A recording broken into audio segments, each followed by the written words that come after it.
Okay, so I'm gonna basically just talk about this install. This is a Garvin axe and shovel mount for a Nissan Xterra roof rack. It goes on pretty easy. I mean, there's a lot of adjusting depending on what size axe and shovel you have, because they're all a little different in length, and then to get them to fit in there well. They just use split lock washers on the actual bracket that clamps to this pipe, and it's really hard to tell how tight to get this. I got it now so that the whole vehicle kind of rocks, but I felt like I was kinking the pipe. And, I may have, I don't know, it's pretty wide here though. It's not a real thin like U-bolt. It's a wider clamp, so maybe it's okay. The one thing about that I'm not so sure on is how the carriage bolt here doesn't sit in flush, and I don't know why that is. It could be just the way it's clamping on there, I guess. The bottom one looks like it's tight, but the top one, it's just the angle it's got. So that's kind of the same way in the other one too. And then there's lock washers again on this bracket here, which holds this bolt. But then on all of the axe and the shovel, it's just a wing nut with a flat washer. So I put it on and I checked it like periodically, and it was always loose. I could always get like another half turn out of it. And then like when I went to work, I did the same thing and got another half turn out of it. So but I just had a shovel here at home. Now I got a shovel that I'm gonna mount to the top, partly because of color, partly because this one's made in the United States. The other one was a wood handle. I wanted a fiberglass, and I think this one is 12 gauge steel. It's a really heavy shovel. It's a Bully Tools. It's 100% American made. It's got this strip in the back here that's welded so that it can't bend, I guess. So you can really pry on this thing. So yeah, it'll do a good job sitting on top of the Xterra here. So I'll show you how I do this here in a second. Okay, so I got the first one on here.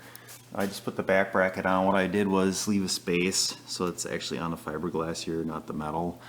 And then when I put this on, I try to keep the space on each one of these the same. So as you're cranking, once you get closer, you want to make sure that it's going down even, top and bottom.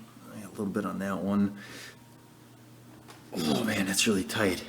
I don't know that I want to tighten that any more than with like pliers or anything, because it may be impossible to get off. But again, you probably don't want this stuff flying off when you're going down the highway at 75 miles an hour either. So that's how that looks. I'll show you what the brackets are really heavy duty, and this is what it looks like. It's basically just a clamp type bracket. I mean, they're really thick, heavy brackets. I don't remember what I paid. I got it from like some sort of generic like ad website type thing. You can buy them from the company, but they're like over $100, and I didn't want to be spending that kind of money, so I got these from, I want to say it's like Car X or something, or I don't know. It was some, like I said, some generic thing, and I didn't honestly think I would ever get it from them because it seemed really shady, but they did, and I was surprised because I paid significantly less than $100 for these mounts, which seems about right because there's really not much to them. The one thing you got to watch with these, if you got a 7-foot garage door, is watch the height. So that's kind of why I got the axe turned down like this. Otherwise, you get really close. And like I'll probably have to check this shovel top here too. I might have to turn that a little bit. I don't know, how tall is that? It's getting there. I don't know. We'll see. You don't want to come bouncing in the garage and end up ripping off some of your molding in your garage door.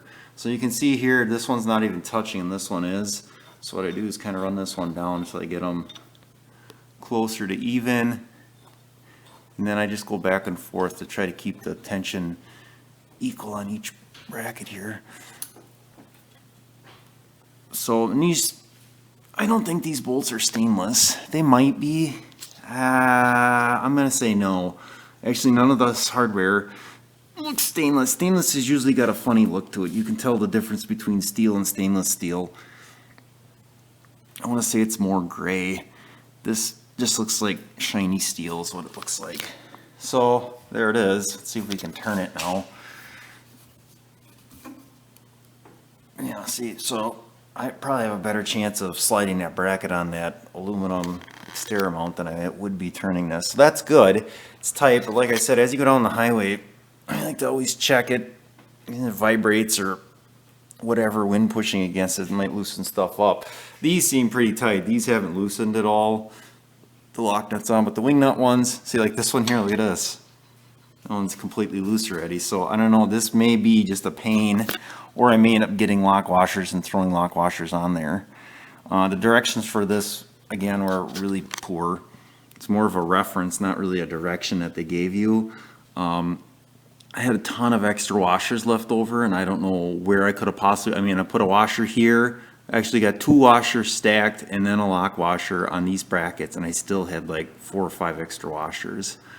I assumed if they would have sent extra hardware, it'd be like 1 extra wing nut if you lose it in 1 washer, which I have that left over, but then there's a ton of like black washers. I don't know why you'd need so many of those. So yeah, this axe one, I can't believe that that's loose again. So I'll just keep cranking that down. I would think eventually you'd find a happy medium where it would just stay. So there it is. That's what it looks like in all its glory. Yeah, I might have to turn that shovel down. It looks like that's going to be too tall. I might have to do some adjusting.